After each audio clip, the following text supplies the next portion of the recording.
on se retrouve pour le book haul du mois de janvier et on a 14 livres. Oui, 14. 14. On a du collector, on a de la romance, de la fantasy, on a un peu de tout. Je vais trier maintenant parce que bien sûr j'ai pas trié. On a de l'occasion, on a du neuf, on a des livres en fait que j'ai achetés, mais en fait je les ai déjà lus, c'est juste que je les voulais dans ma bibliothèque. Je remarque qu'on a beaucoup, mais vraiment beaucoup de livres bleus. Je sais pas pourquoi, mais c'est comme ça. Du coup, on va commencer. Est-ce que je viens de finir mon tri? Oui, mais on n'est pas organisé, on n'est pas organisé. On va commencer par l'occasion. J'avais envie. C'est que des romans que j'ai achetés sur Vinted.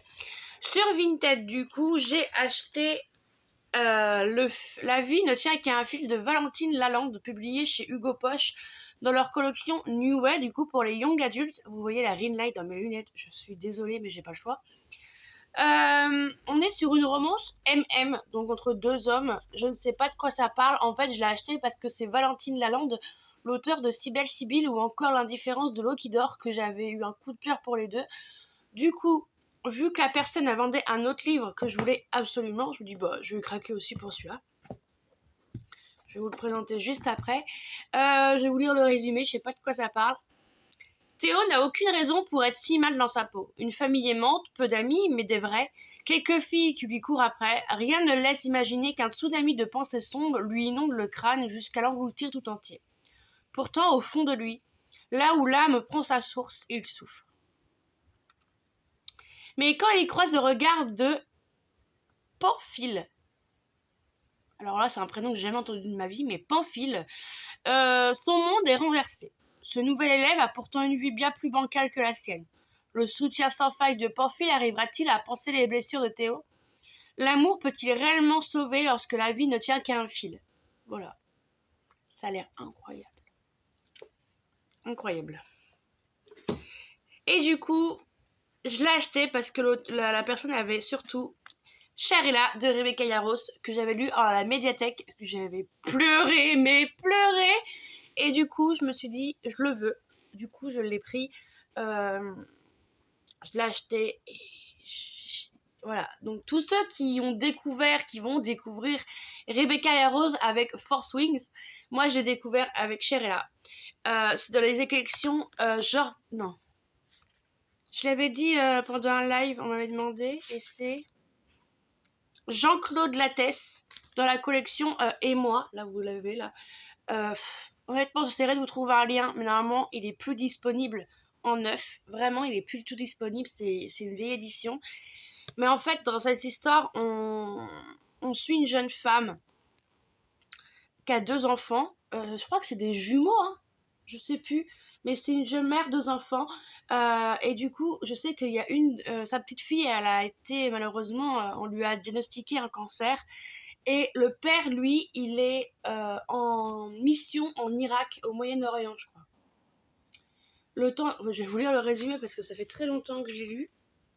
Le temps d'une lettre, Bennett, soldat américain en mission au Moyen-Orient, oublie les horreurs du quotidien. Et même s'il ne la connaît pas qu'à travers leur correspondance, il tombe sous le charme d'Ella, la sœur de son meilleur ami. Lorsque celui-ci périt au combat, il demande à Bennett de veiller sur Ella, car la jeune mère de 2 enfants se démène depuis que sa petite fille a été diagnostiquée d'un cancer. Fidèle aux dernières volontés de son ami, Bennett vient prêter main forte à Ella. Hanté par le poids de la culpabilité, il ne lui révèle toutefois pas qui il est, mais plus il se rapproche d'elle, plus la vérité risque de le rattraper. Voilà, c'était incroyable. Et j'ai pleuré à une certaine scène. Voilà, je dirai pas plus. On continue avec un livre qui fait pleurer et que j'ai déjà lu. Il s'agit de 49 jours, je compterai pour toi, de 16 Quill, publié chez Hugo Roman. Là, j'ai la version grand format que j'ai acheté d'occasion et elle est impeccable. J'ai adoré ce livre, mais attention, on est loin, très loin, de Campus Driver ou autre. Là, c'est déchirant. On suit une jeune femme, Sawyer, qui n'arrive pas à Elle se met en couple, mais ces couples ne durent pas plus de 49 jours. Pas plus. Au bout de 49 jours, elle les quitte. Pour je ne sais quelle raison, on ne sait pas. Mais en fait, il y a une très bonne raison pourquoi elle quitte ces personnes au bout de 49 jours, jusqu'au jour où un homme va débarquer. Il s'appelle Bryn. Et en fait, lui, au bout de 49 jours, il veut rester. Il n'a pas envie de la quitter, tout se passe bien. Donc il n'y a aucune raison, sauf que elle va changer du tout au tout, elle va vouloir le quitter. Mais il y a une certaine raison que je vous dévoilerai pas. Si vous voulez, je peux vous lire le résumé pour que ce soit plus clair pour vous, parce que j'ai l'impression que je suis nulle. 1, 2, 3. Chaque matin, depuis qu'elle a rencontré Sawyer Hall, Bryn inscrit un nouveau numéro sur sa paume. Le compte à rebours est lancé, comme la fuite inéluctable du temps qu'elle voudrait pourtant maîtriser. 15, 16, 17. Bryn souhaiterait pouvoir retenir les jours qui filent pour profiter des sentiments qui refont enfin surface, mais elle le sait. Son cœur ne cesse jamais de compter. 47, 48, 49. Alors qu'elle ne s'est pas aimée plus de 49 jours, Sawyer sera-t-il celui qui libérera son cœur? Voilà. Et du coup, je me suis trompée. Bryn, c'est la fille et Sawyer, c'est le garçon. Et déchirant. Cette fois-ci, on part en Formule 1 avec une romance MM avec À toute vitesse de Sonny Loomis. Il me tentait énormément, sauf que, vous voyez la taille du bouquin, je crois qu'il fait même pas 300 pages. Ouais, c'est ça. Il fait même pas 300 pages, il coûte 17 €. Je trouve ça très cher, honnêtement, je trouve ça assez cher. Du coup, j'ai trouvé à 4 € sur Vinted en très très bon état. Et du coup, j'ai voulu le prendre parce que Formule 1, je ne suis pas fan de F1, mais monsieur si. Et là, on est sur une romance du coup entre deux hommes. On a un jeune pilote. Alors, si et vous savez quoi, je vais vous lire le résumé, on me connaît. À 29 ans, Julian Beckerley est la star des circuits, pilote de Formule 1 aguerri et champion depuis 3 ans. L'Anglais est réputé pour sa rigueur et son côté solitaire. Adulé et respecté de tous, son talent n'est plus approuvé. Sean Yers, je sais pas comment ça se dit, est le nouvel recrue du championnat et favori des paddocks. Au contraire de son adversaire, il est solaire, enjoué et sûr de lui, et surtout, il n'a qu'une idée en tête, prendre la première place sur le podium. Et alors qu'une nouvelle saison débute, leur rivalité atteint son paroxysme, pour le plus grand bonheur du public. Mais si Yers, qui lui donne des pulsions meurtrières, son sourire, lui, ne laisse pas Beckerley indifférent, ce qui représente un danger encore plus grand, car le champion pourrait y perdre plus que son titre, il pourrait bien y laisser son cœur. Voilà, j'ai trop envie de le lire, mais j'ai trop de lecture. Et j'ai craqué, je sais plus pourquoi, avec quoi je l'ai acheté celui-là, mais pour La plus forte de Joe Watson, publié chez Hachette, ouais c'est ça, chez Hachette. Alors c'est une histoire qui vient de chez Wattpad, donc soit ça passe, soit ça casse. Mais en gros, on suit une jeune fille là, qui est, comme dit le titre, elle est grosse, elle est forte, et voilà. Et en fait, elle va se retrouver à déménager au Cap-Vert, là-bas où il n'y a que des femmes en bikini, avec une boisson verte, en train de courir avec une boisson verte. Et du coup, elle se sent un peu... pour elle fait un peu tâche dans le truc. Et du coup, il y a plein de trucs qu'elle comprend pas. C'est pourquoi ils ont déménagé, pourquoi... En fait, il y a plein de questions qu'elle a pas, et elle a plein de questions où elle n'a pas les réponses, et en fait elle va un peu se rebeller contre sa mère pour rentrer chez elle en fait, parce qu'elle veut pas rester au Cap-Vert, tout simplement. Du coup, je vais le lire, il me tente bien, enfin je vais le lire, pas maintenant, mais... On continue, désolée ça me gratte, avec la romance. J'ai acheté le 3e et dernier tome de la saga de Colleen Hoover, du coup, Entre nous, publié chez J'ai lu. Du coup j'ai les 3 et je les ai tous sortis. Le premier c'était Sans regret. Le 3e, c'était Pour toi. Et du coup, si vous les mettez, si je les mets bien, hop, comme ça fait un joli papillon. Voilà. Et du coup, j'ai pas lu le 1, j'ai pas lu le 2, mais j'ai acheté le 3. Faut pas chercher. Je fais pas de résumé parce que je veux pas savoir. Aussitôt acheté, aussitôt lu. J'ai acheté le dernier Colleen Hoover, Reminders of Him, de Colleen Hoover, du coup, publié chez Hugo Roman, en grand format. Je l'ai acheté, je l'ai lu direct. Parce que c'est le livre qui me tentait sur le moment, et je voulais pas lire autre chose. Du coup, ici, on va suivre une jeune mère qui a fait de la prison. Cette femme a donné naissance à sa fille en prison. Elle n'a pas pu la prendre dans ses bras. Elle l'a jamais vue, jamais, vraiment jamais. Et le jour où elle sort de prison, elle a une seule et unique envie, en fait. Elle a qu'une envie, c'est de retrouver sa fille et la voir pour la première fois de sa vie. Mais malheureusement, elle va faire la rencontre de Lachlan. Non. Ledger, pardon. La rencontre de Ledger. Mais il y a beaucoup de gens qui vont se mettre sur sa route parce que, voilà, c'est fou. Il y a des passages qu'il faut pleurer, attention. C'était incroyable, pas un coup de cœur, une très bonne lecture. Je vous en reparlerai dans mon bilan. Mais incroyable, vraiment. Celui-ci, pépite, franchement, Colleen Hoover, elle a fait fort. C'est plus qu'une romance, vous voyez. Bien sûr que je l'ai acheté. Un hiver pour se résister de Morgane Moncomble. Qui l'aurait pas acheté? J'ai lu le 1. Je vais lire cette semaine le 2, mais je suis encore dans Crescent City, donc on va attendre un peu. Mais il va pas tarder à être lu. Là, on est complètement différent du 1. On est avec du patinage artistique. Une jeune fille qui fait un peu du duo, à ce que j'ai compris. Elle est en duo, sauf que son binôme, lui, va gravement se blesser. Elle va devoir faire équipe avec Orion, qui serait un patineur maudit, un champion maudit. Et du coup, il a arrêté le patinage. Et ils vont devoir faire une sorte de cohabitation pour que leur lien se soude un peu. Je veux pas trop en savoir, honnêtement, parce que Morgane Moncomble, j'y vais à l'aveugle. Fini avec la romance avec Behind the Ice de Nina Loren, publié chez Addictive. Déjà, j'aime beaucoup la couverture. On est sur du hockey. Et à ce que j'ai compris, de toute façon, tous les liens sont en barre d'infos. Tout ce que j'ai compris, c'est un champion, vraiment un champion de hockey. C'est ça. Thomas Gatineau, hockeyeur professionnel. En fait, son ex l'accuse de violence, ce qui serait faux. En fait, elle a lancé cette rumeur parce que monsieur aurait il lui aurait interdit, il lui aurait dit non pour lui donner de l'argent pour lui s'acheter une nouvelle robe, nanani, nanana, pour le mariage. Or que pour lui, c'est son argent. Il se dit, bah, calme-toi, hein. Je sais pas que je suis riche, mais voilà, quoi. Mais, du coup, c'est ce qui se passe. Et de l'autre côté, on a une mannequin qui aurait la trentaine et qui n'arrive pas à faire carrière, à retrouver la place sur les podiums, quoi, en tant que mannequin, parce qu'elle serait trop vieille. Voilà.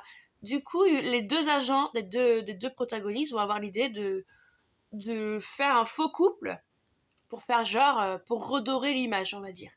Du coup, il paraît que c'est excellent. Il faut que je lise. Mais pourquoi pas. Et on termine avec la fantaisie. Celui-là, je l'avais mis dans ma wishlist de Noël. Je l'ai pas lu. Je l'ai pas eu. Je l'ai pas lu non plus. Mais je l'ai trouvé à une librairie. Je me dis, oh bah, crotte, on le prend. C'est New Dragon City de Marie Mancusi. Je sais pas si je le dis bien. Et c'est chez De Saxus, mais de leur collection Saxo, donc très jeunesse. C'est la version brochée. Et en fait, on est dans un monde dystopique où il y a des dragons. En gros, c'est ce que j'ai compris.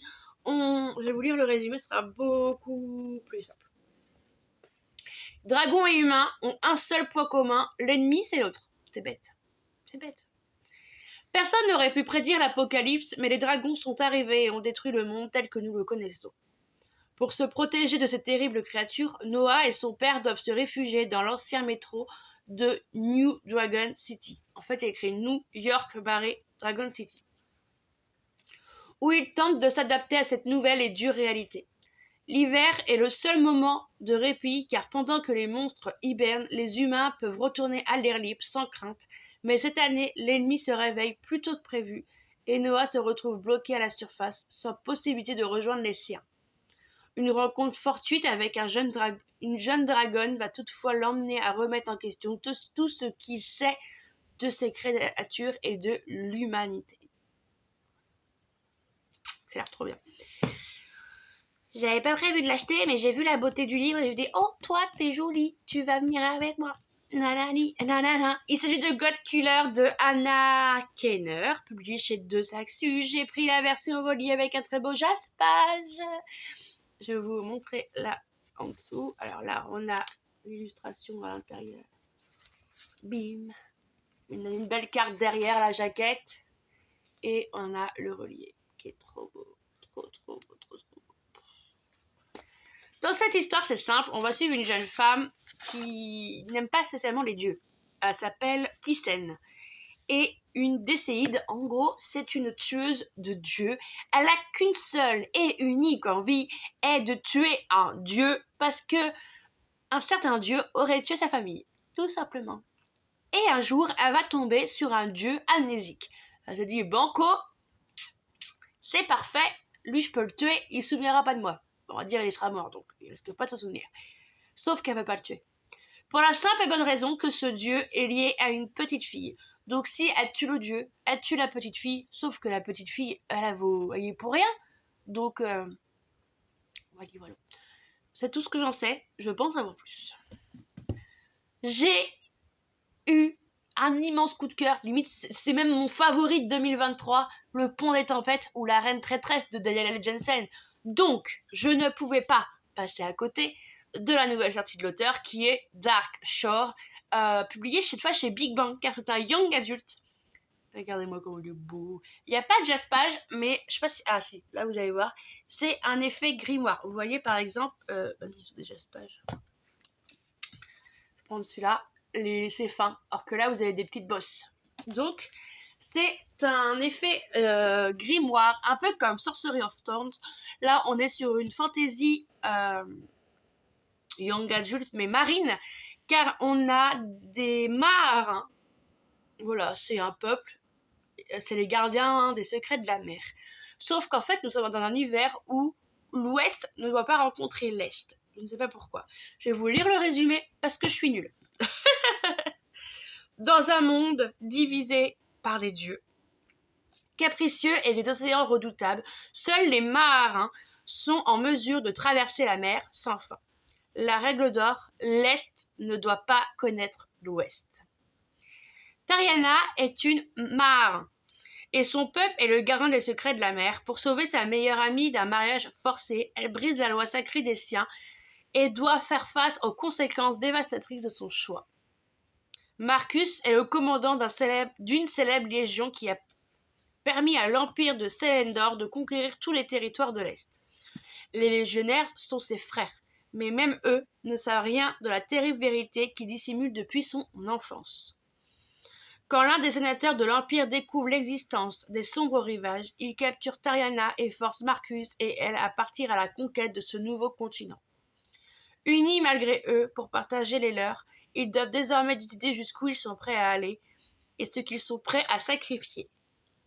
Voilà, je pense avoir plus. Enfin, j'ai lu le résumé, mais il faut que je le lise. J'étais en train de lire le 1. J'aimais, mais voilà, j'aimais. La protagoniste me saoulait, mais d'une force. Et en fait, je me dis, j'étais même pas la moitié du 1. Je me dis, bon, thème, mais sans plus.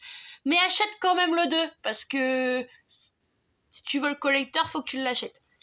J'ai acheté le tome 2, Le Royaume des Corbeaux, la maison au cœur exalté de Olivia Wildenstein. Le premier tome, c'est La maison aux ailes déployées. La maison aux ailes déployées, je l'ai lu en janvier, je vous en dirai plus prochainement, mais c'est un début laborieux, heureusement que la fin est pépite. Et du coup, vu la fin, j'ai bien fait de m'acheter le tome 2. On a un beau jaspage avec des fleurs, comme le 1. Il est un peu dans les tons violets. Et là, voilà, hop.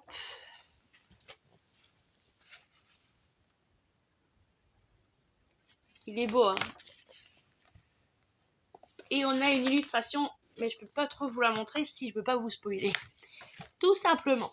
Dans cette histoire, en fait, je vous résume le tome 1. On suit Fallon, mi-faée, mi-humaine. Oui, c'est ça, ou elle est juste humaine? Oh, j'ai un doute. Mi-Fallon, mi-faée, mi-humaine, sauf que c'est un peu le vilain petit canard de l'endroit. Hein, voilà. Et elle est folle amoureuse de Dante, le prince, parce qu'ils se sont fait un petit bisou, et vali-valou, et je vous en parlerai plus tard de Dante, parce que voilà. Jusqu'au jour où un oracle va venir la voir, elle dit « Tu deviendras reine si tu libères 5 corbeaux. » Oh, t'as dit « Quoi ? 5 corbeaux. Je libère 5 corbeaux et je peux devenir la reine de Dante. C'est ok, je sors à l'aventure. Et tout va pas se passer comme prévu, vous en doutez bien. Mais c'était pas mal. Je vous en parlerai plus tard. Et on termine avec le dernier livre. Celui-là, c'était pas sûr que je l'ai parce que je voulais l'acheter à sa sortie. Et ce qui se passe, c'est que il n'y avait plus. J'ai appris qu'il y avait une rupture de stock. Mais du coup, je l'ai là. Il s'agit des Garçons perdus de C.M. Stern, publié toujours chez Corrigan. C'est la version collector, vraiment reliée. Là, vous avez une tête d'un monsieur. Là, vous avez, si vous bien s'ouvrir, la tête de l'autre monsieur. Et voici la couverture du relié. Il y a un truc oui, il y a un truc derrière. Voilà. Franchement, il est beau. Mais, ceci est un roman à ne pas mettre dans toutes les mains, car nous avons des triggers warning. Oui, avertissement. J'invente rien, c'est écrit, d'accord? Prostitution, violence physique et sexuelle, scènes de sexe explicite, drogue, suicide et homophobie. Ce roman est une œuvre de fiction et peut contenir des scènes heurtant la sensibilité de certains lecteurs. Pourquoi ils mettent ça? Parce qu'on va suivre un humain. Non. Et vous savez quoi? On n'est pas un livre frais, on va lire le résumé.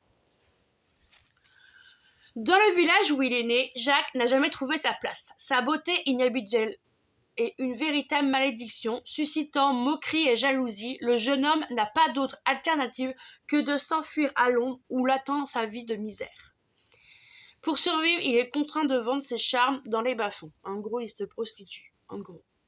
Jusqu'au jour où son joli visage suscite l'intérêt d'un étrange immortel. Ce vampire déguisé en gentilhomme lui propose un pacte. Jacques doit séduire un éminent membre de la société immortelle afin de lui dérober ses secrets. Il pourra alors retrouver la liberté et la richesse. Contraint d'accepter, Jacques s'engage dans un engrenage mortel et de complots et de jeux politiques, enfin jeux de pouvoir, une machination dans lequel Antoine, un jeune prince arrogant, envoûtant et terriblement dangereux, vient semer le trouble. Et les secrets qu'il dissimule pourraient tout remettre en question.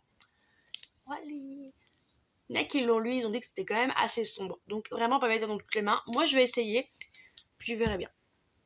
Voilà pour le book haul de janvier. C'est pas mal, hein, franchement, moi je trouve que j'ai été raisonnable. Bon, il n'y avait pas beaucoup de sorties non plus en janvier, mais préparez-vous que février, ça soit la mouise, la cata, ouais non, c'est la cata, février. J'ai déjà 8 livres, et on est le 6. Voilà, et j'y retourne.